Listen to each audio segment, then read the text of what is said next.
afternoon, Cherries fans, and welcome to this cherry picking in the middle of the day, episode number 30. Of course, later on we are playing Lorient in our final pre-season friendly, and of course I have got my trusted companion next to me, Mr. Matthew Harrison. How you doing, Matt?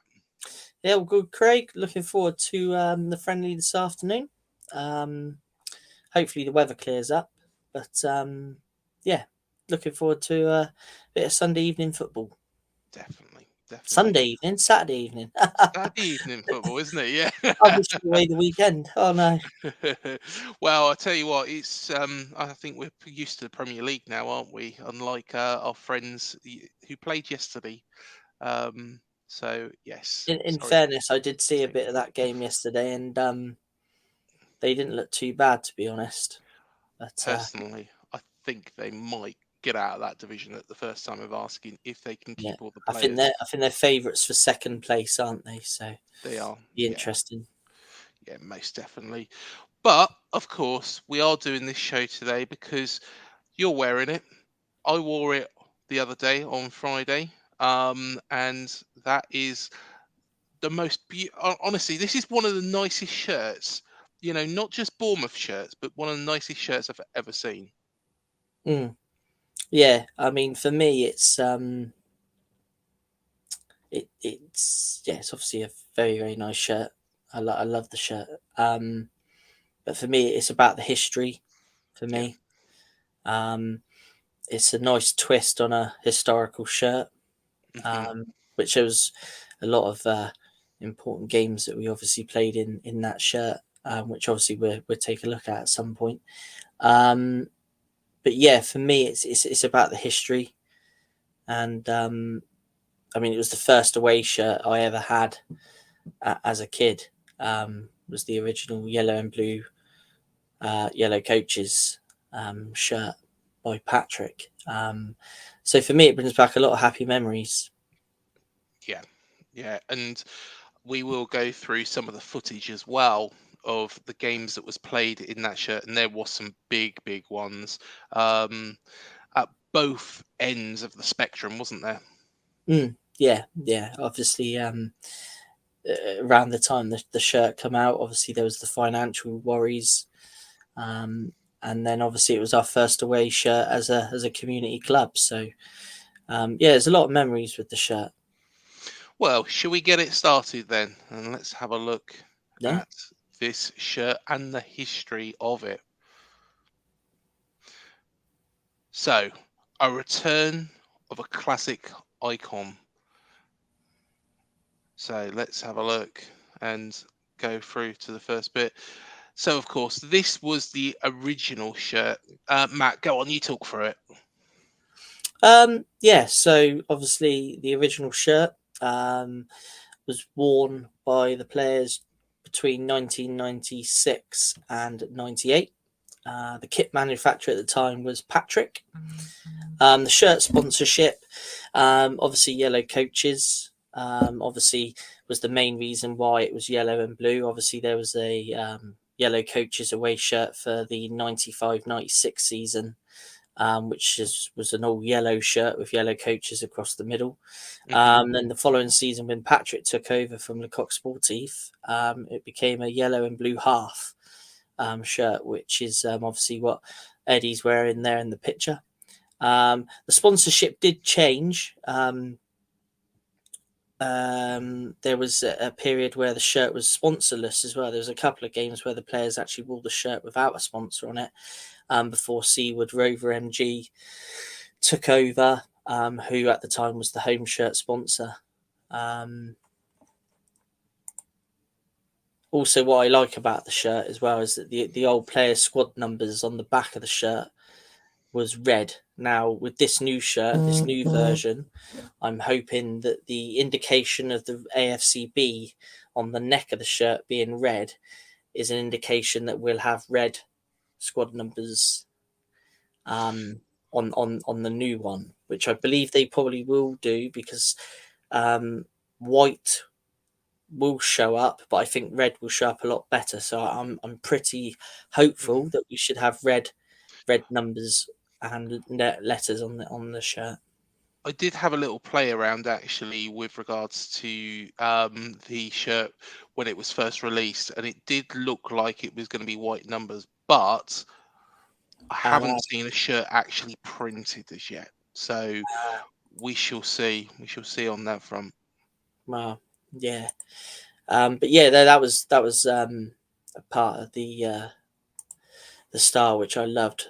There's Hmm. obviously a number 9 here, which was worn by several different strikers at the time.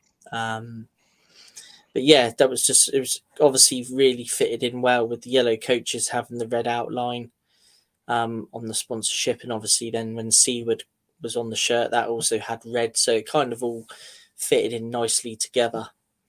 But yeah, I mean, it's just such an iconic image. Yep, definitely. Um, just a little bit on the history of Patrick, the kit manufacturer, um, which was formed in 1892 um, Hmm. by, go on, Craig, give it a go. Who's that? Eugene? Uh, yeah, Eugene Bentonau. Oh, very Benetal. good. Benetal. He had a clothing store and a leather factory in France. His son Patrice eventually took over the business in the 1920s and began to make footwear for local football teams. And that's kind of where the brand expanded into sport. Um, it also has an iconic 2 stripes. Obviously, everyone knows the iconic 3 stripes being Adidas, but Hmm. Patrick has iconic 2 stripes, which they introduced in the 30s. And then the brand became very, very popular. It supported many world class footballing stars like Michel Platini and Kevin Keegan. And during the late 80s into the 90s, obviously, when they started manufacturing for Bournemouth, they also manufactured for Southampton, Bolton, West Brom, and Sunderland at various different periods of those decades. So, um, yeah, Patrick was quite well known within the footballing world. Not so much now. Um, I think they broke into rugby as well at one point, and I do believe that they were the official kit supplier to referees in the Belgium leagues at one Yeah. point. But they're more now focusing on being a fashion brand. I mean, if you look at their website now, it's more all about sort of vintage and retro sort of branding, which some of it looks pretty cool. But yeah, um, the They do Patrick do kit, still kits though. yeah, I do believe they still do kits, but they don't. I don't think they really manufacture for sports teams so much now. Mm. They don't in the UK anyway. Um, I mean, I remember we had West Brom come down in the cup, Eddie Howe scoring the winner, and their kit was Patrick at the time. So there was quite a few sort of late 90s. There's quite a few kits out there made by Patrick and in Scotland as well. A few of the Scottish Premier were made by Patrick. So, but now in terms of actual football club manufacturing, I don't think there really is anything out there now. No, not actual proper football clubs. But I think they still do sporting equipment and sporting wear for, like your pub teams or your kids teams and stuff like that. But Yeah, they do. that you Yeah. can buy full sets of. But in terms of actually manufacturing for clubs like football clubs, I don't think they do that so much now. But No. it was quite an iconic manufacturer for Bournemouth. Obviously, they made the shirt for the Wembley final. Um, Hmm. so yeah, there was in the short space of time we were manufactured by Patrick, which I think was about a 4 year period before Super League took over. Um, yeah, it was quite a lot of moments that happened while they were manufacturing for the club. So, but should we take a look at some of the historic games? Yes. Why not? Why not? So, probably one of the most iconic games um, was obviously during the financial troubles when the receivership was in. Um, obviously, traveling up to Bristol City on this day,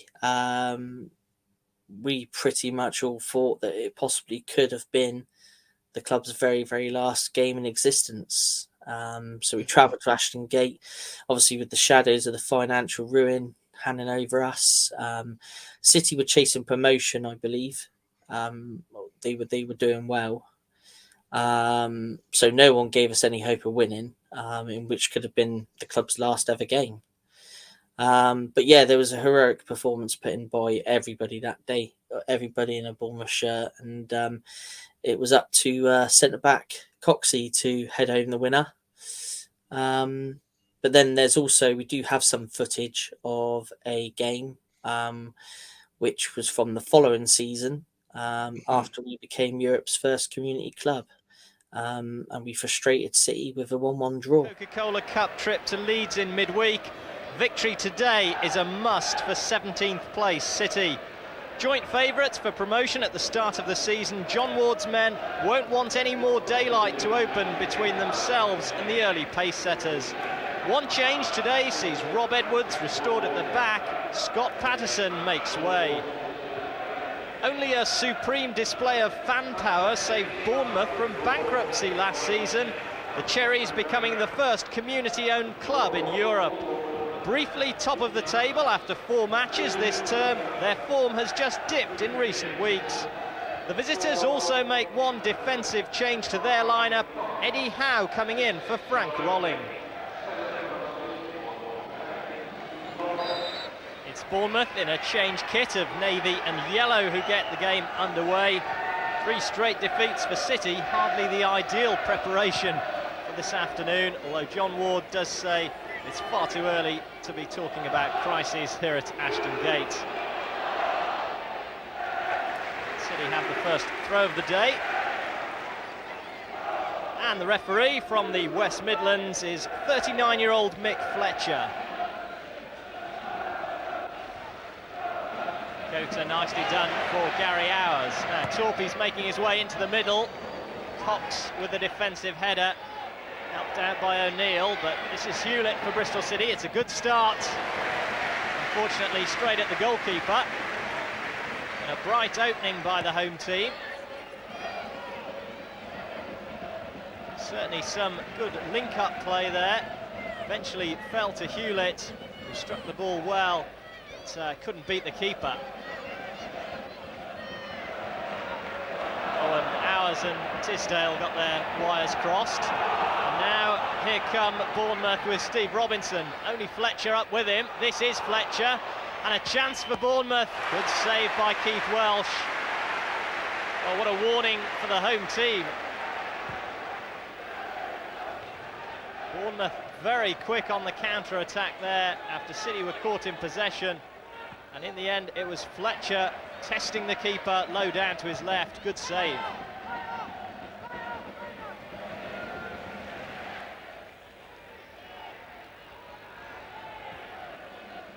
Gota with a lovely back heel, releases Tinian. Torpy wanted it first time, instead it's back for Gota. Inches wide. Well, he's on fire in front of goal at the moment, Sean Gota. 2 in consecutive games coming into this match. Not so very far away with that one, with the keeper struggling to get there. Still Tinian prompting his team. Hours against Vincent, help from Carey. Torpy leaps. And Tisdale! Was deflected behind. It was very nearly his first goal since arriving at Bristol City from Southampton. Always difficult to keep the volley down, and that one just took a glance off a Bournemouth player and looped over. Gota quickly closed down. Welsh is line to collect and quickly bowls it out far side for Edwards to launch another City attack. Now Hewlett's gone on ahead down the line, well spotted by Mickey Bell. Might need some support. In comes the cross. Keeper struggling. Hours, and Gota must score and does. Well, you felt the break had to come, and it was odds on Sean Gota getting the opening goal. In the end, it was easy as you like, really. A little side foot into the net, and Jimmy Glass left to hold his head in shame, really, because it was his error that led in City's top scorer for his 7th of the season. Bristol City ahead.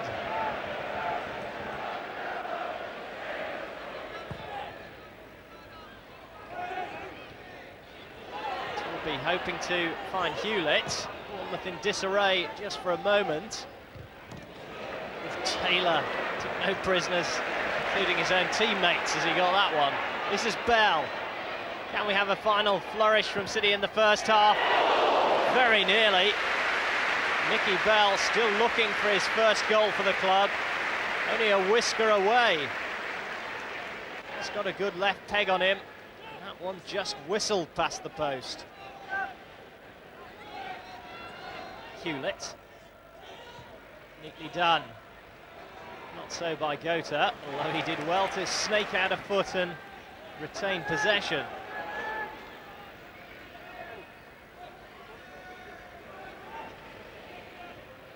Carey to Tisdale.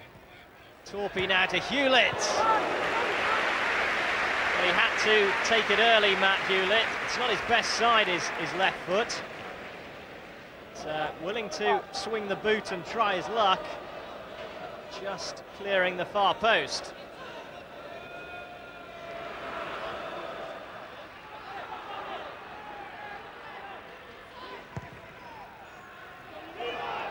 Taylor will have to be certain, only as far as O'Neill.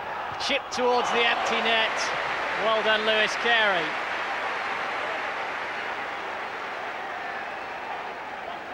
Well, right position at the right time for the young defender. City almost caught out, and that's a lifesaver by Lewis Carey. Beardsmore now forward towards Fletcher. Young on the overlap. He's flicked off Hewlett's toe. Corner for Bournemouth.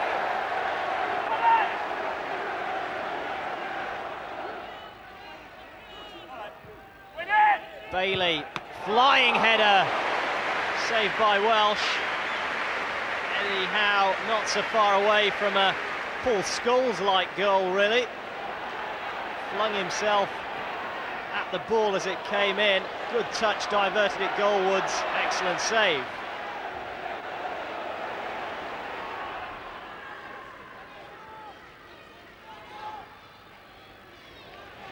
Tisdale will make this. Tinian advancing ahead of him. Hours again his right side. Gota and Torpy wait for the cross. They're still waiting. Tinian. Now it's into the penalty area. It may break for Gota. Good save. Don't know how much the keeper would have seen of that. And his positioning was spot on as Gota swiveled, kept it low. Glass plunged on it down at his left-hand side.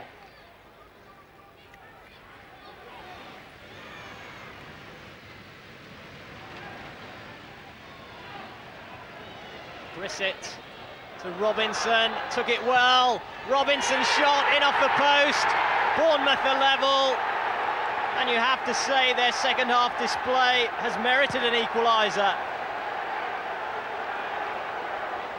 It's a real stunner for Bristol City fans, delight for those Bournemouth supporters. And Robinson gets his 4th of the season with a very neat finish.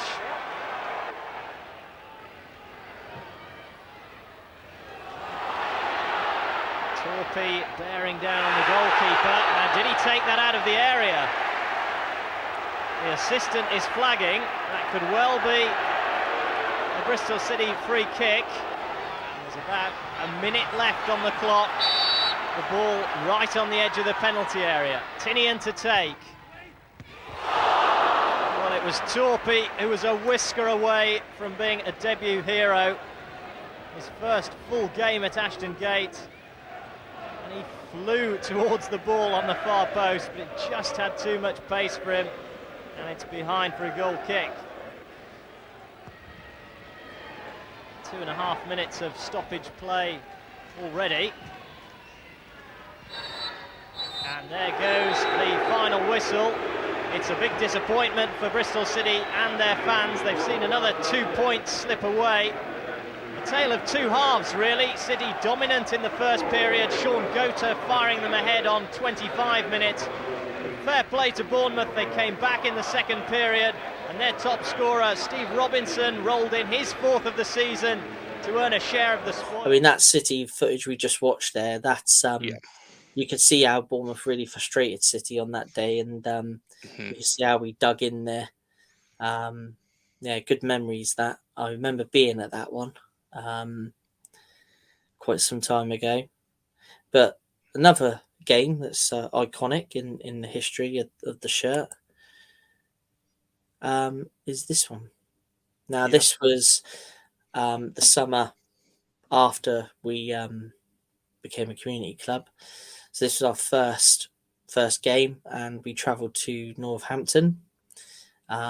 First game of the season.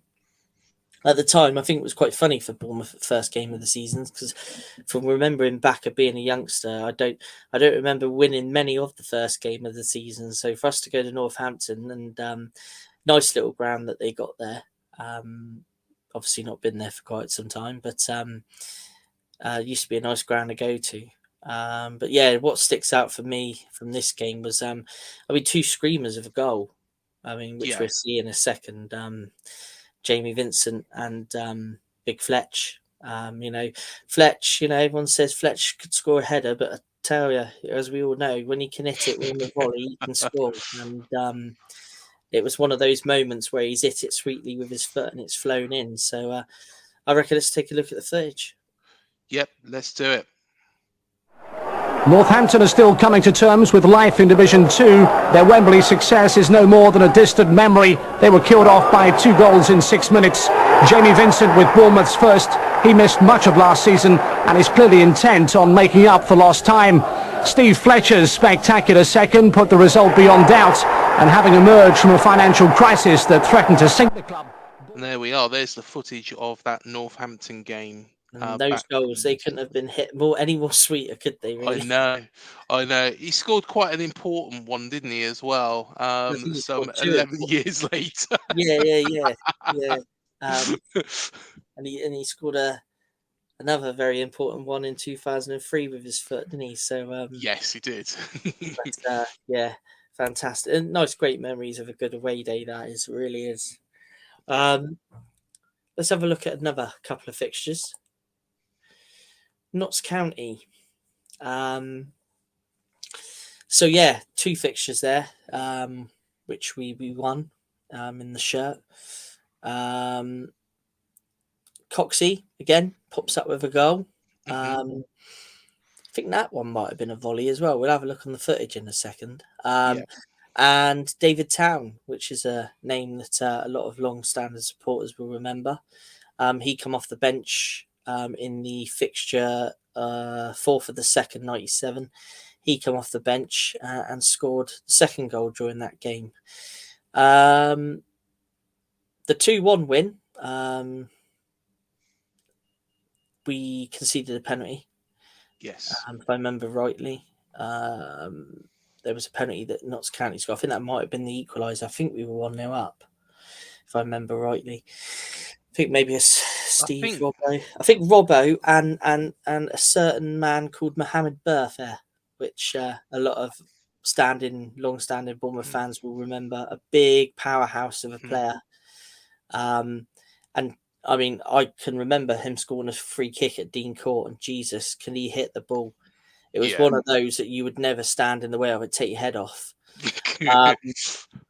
But he wasn't really with us very long. He became a little bit of a cult hero at the time, and then he just sort of disappeared. But yeah, when he hit him on the volley, he hit him hard. I think we were 1-0 down in that Notts County. We were 1-0 down. But I tell you what, shall we play the footage? Shall we play the footage of the 2-0 victory first, and then we'll have a look at the 2-1 win? Yeah, that's cool. Yeah, let's do it. In now. Division 2, Notts County, threatened with relegation, met Bournemouth, threatened with closure. And while Bournemouth may have the receivers in, it was Notts who were on the receiving end. A brilliant volley from Ian Cox after 42 minutes. A minute from time, Bournemouth substitute Dave Towns scored to make it 2-0. Bournemouth believe they can escape their fate. The same can't be said of Notts County on this showing. Even Notts just before half-time, handball setting them up for a lead at the turn, and Ian Hendon tucked it away. Life in the second, though, is going to be tough. Manchester City, big spending Fulham, Stoke, they'll all be challenging. Mohamed Bertha, known to his friends as Big, equalised, and then Notts gave away the winner. Today, assistant manager Mark Smith left the club, leaving Sam Allardyce on his own, and he'll want to tighten up that kind of mistake. But a cracking finish from Stephen Robinson, giving Bournemouth the points. Well, there we go. There we are. Great. So Great. I mean, I forgot that Towners was such a volley. He lobbed that right over the keeper, didn't he? What a lob! What a lob! Yeah, some good memories there. I remember. I mean, Steve Robinson, I remember very, very well, and he used to score goals like that quite often. So nice memories. Nice to see us get some points away. It was always good back then. Still good now, obviously, but yeah. I mean, back then it was all very, very different, and yeah, it's two great performances there. Yep. Should we have a look at the next game? Yeah, let's have a look at the next one. Yeah, why not? Let's have a quick look.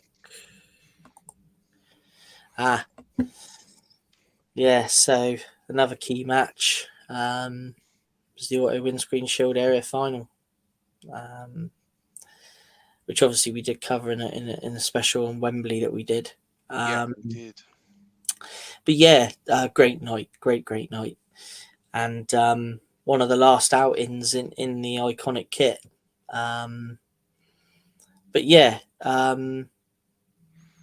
now obviously we have this new version. The story is set to continue. So we did see some footage of course, this back, when we did that show. But yeah, should we watch it again? Yeah, it's always good to watch. Yeah, let's do it again. Let's do it again. Bournemouth travelled to Walsall for their first leg.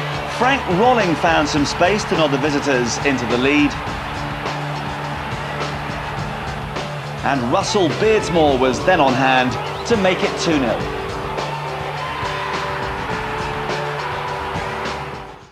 So there we are. That is, an iconic game, a game that helped us reach the Auto Windscreens final against Grimsby back in 1998.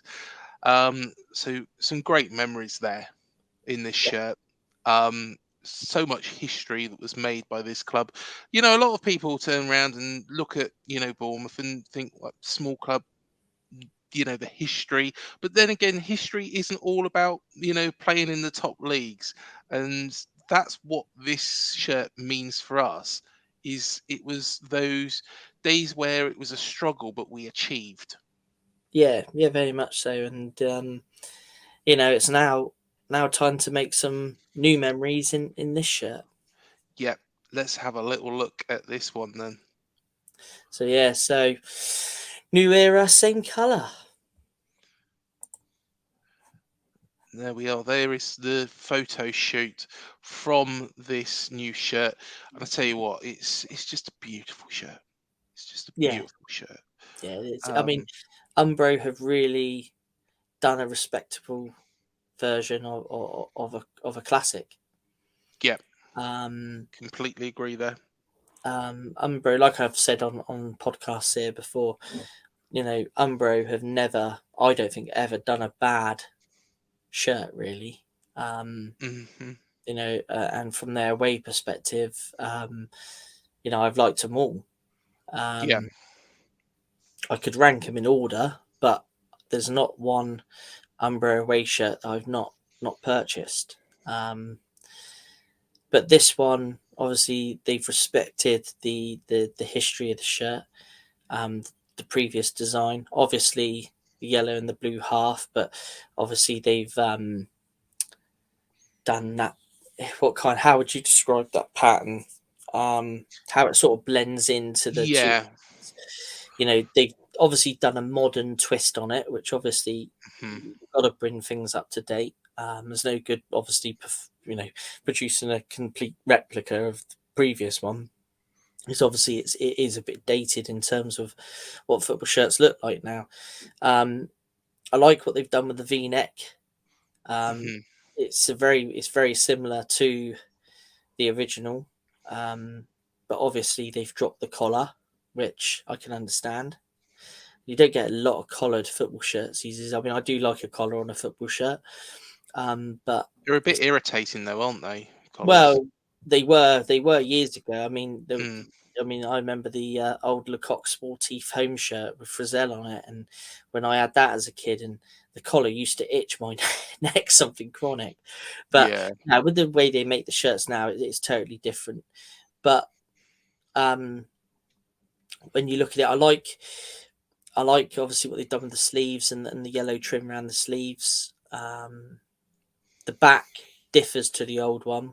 The old one, the shirt colours would alternate between what was on the front and the back, whereas it mirrors the front and back on this one. Yeah. The thing for me, which, I mean, the badge, it really suits the shirt. Don't get me wrong. But I think maybe just to take it back into history a little bit more, maybe if they used the old colour scheme on the badge that we used to have.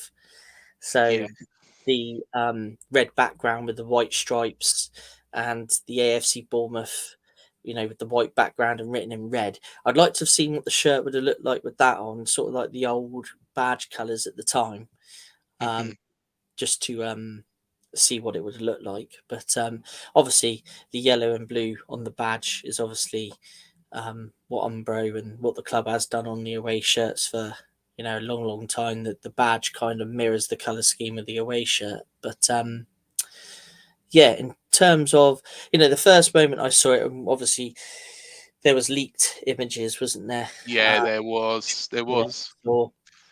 And as soon as I saw it, I knew I was going to love it. And as soon as it was released, within minutes of it being released, it was already ordered and on its way. Do you know what I mean? So just because for me, I love it. I absolutely love it. In comparison to obviously the one you're wearing there, I know that's had a lot of, what did someone describe it as the other day? Was it the J cloth? Yeah, no, I've heard that one. There was another one which I thought was quite funny. Was it the fingerprint Artex design or something? Yes, that's it. Someone described it as, and I thought, oh god, that is funny. That is a funny way of describing it. I mean, I can understand why people don't like it. It's not going to be to everyone's taste. I mean, as you well know, the louder the away shirt, the more I love it. So I mean, I really like that away shirt. But this for me, this one is just iconic. It's historical. And it's a great twist on a classic. Yeah, most definitely, mate. Most definitely. And we will do a shirt show where we'll review all this season's shirts. We'll do some close-up images of them, some little videos as well, so you can see the whole of the shirt from a different perspective. And we're going to rate it as well. Me and Matt are going to rate it.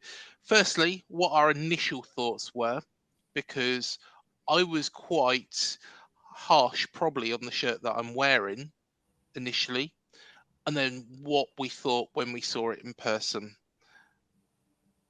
So we will do that, and that will probably be out in the next couple of days. So keep your eyes peeled for that as well. You'll probably see the shirt in person in the club shop later on today anyway. So, and I'm sure there'll be quite a lot of people picking this up, won't there?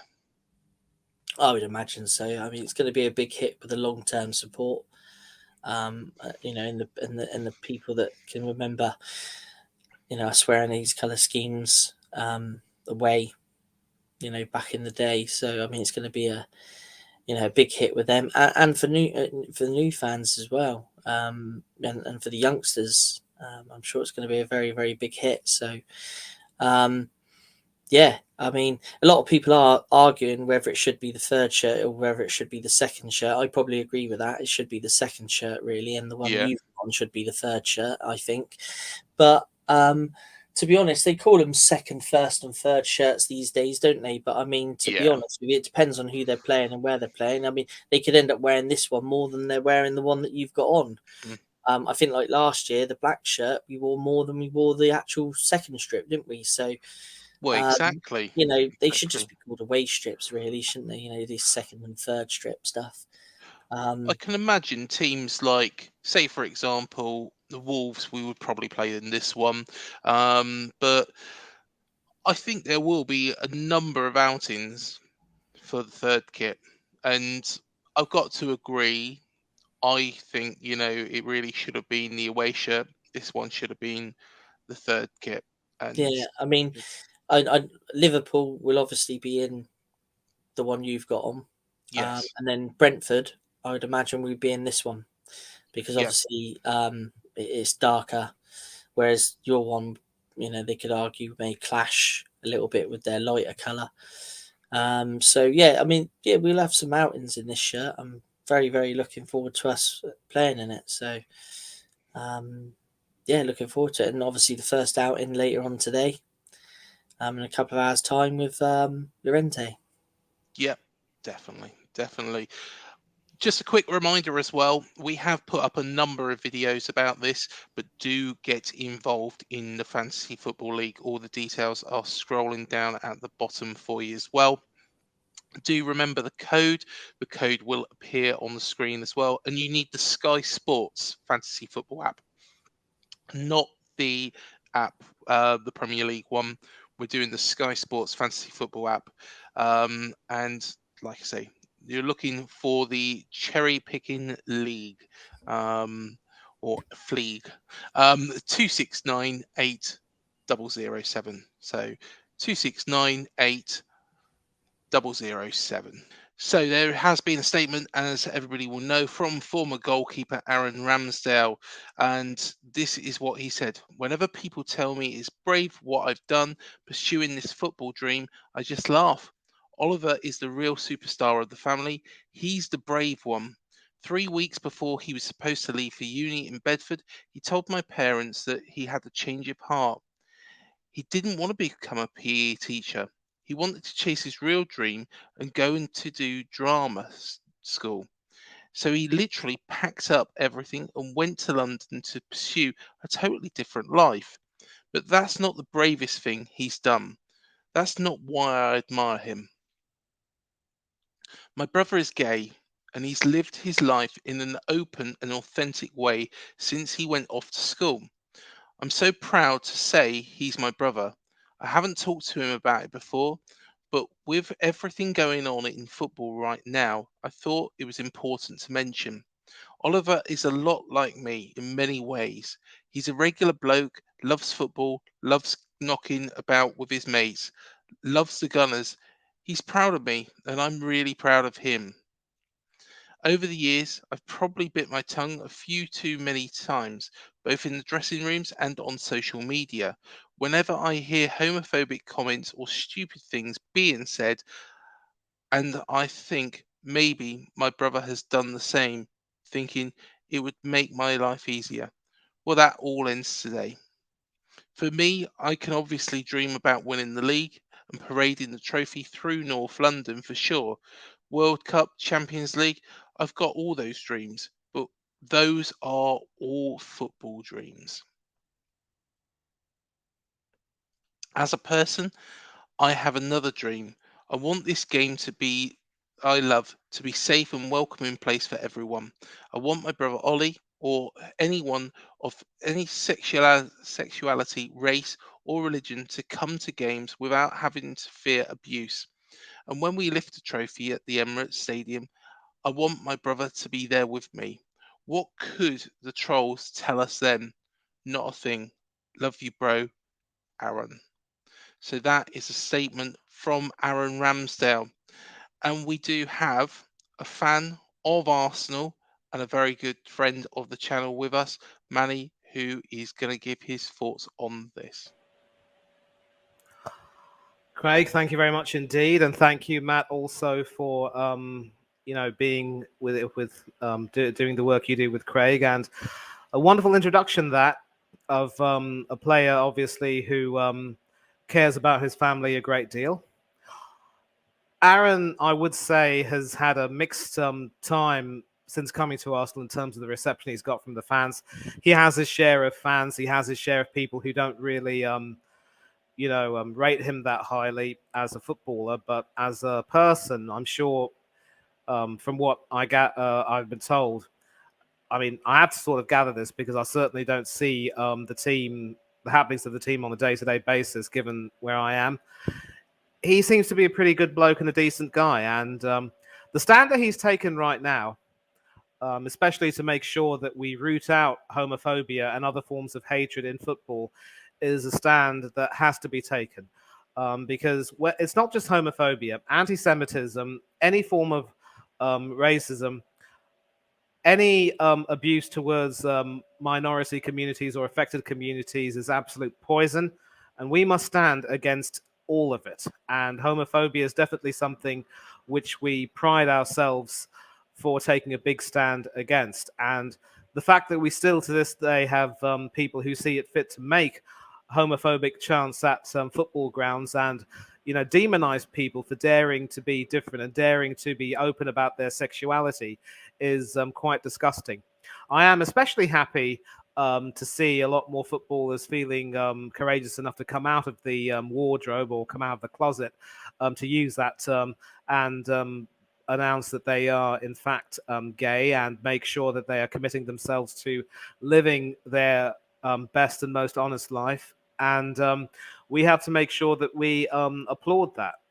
And especially for me, growing up in a rather conservative household, being in the UK, one of my own memories was going into hospital and hearing a male nurse talking in a rather effeminate voice, and me asking my dad, who was a doctor at that hospital, "Dad, why is that nurse speaking so funny?" And I never knew about the LGBTQI community at the time. And that was when I was told sometime afterwards that, son, he's actually gay. It means that as a man, he likes other men.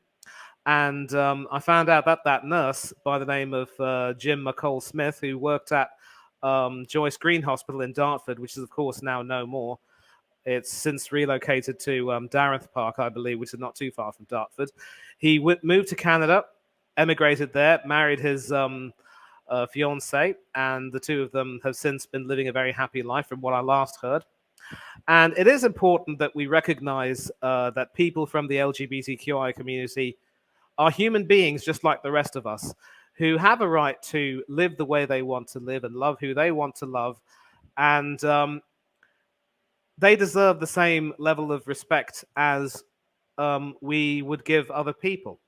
And especially if it's someone in your own family, it's imperative that we have to stand up for it. And what Aaron has done over here is definitely a brave thing to do. And we can't criticize. I'm not about to criticize him for taking this long to make a stand on this issue, because obviously there is still a stigma attached to this, and for some reason or another, people feel as though it's probably best to keep mum about it, and that's exactly what Aaron did. But enough is enough. Of course, obviously there was a lot of controversy about the recent World Cup being held in the Middle East and the potential impact that it would have on the LGBTQI community, the safeguarding of human rights or what have you. And there is still a great deal of dissatisfaction and discontent about the whole thing. I'm glad that Aaron has spoken up, and I'm glad that he's made the decision to defend the community and also stand up for his brother, who he clearly loves very dearly. He's clearly a loving family man, and I applaud him for that. And we also must mention that not too long ago, just after coming back from a post-World Cup holiday, his partner, Georgina, suffered a miscarriage. And he kept it to mostly himself, telling his teammates, his manager, and his family, obviously. And we found out about it today, of course, through the media. And he could have taken some time off, but and Arteta obviously offered to give him some time off. And I'm just glad that he and Georgina have rediscovered happiness in the conception of their second child, and also in them getting married. And I hope that obviously they're not going to be able to forget the loss of their first child to a miscarriage, but I hope that that loss will give them the strength to move forward and know that when you lose someone, they don't necessarily leave you.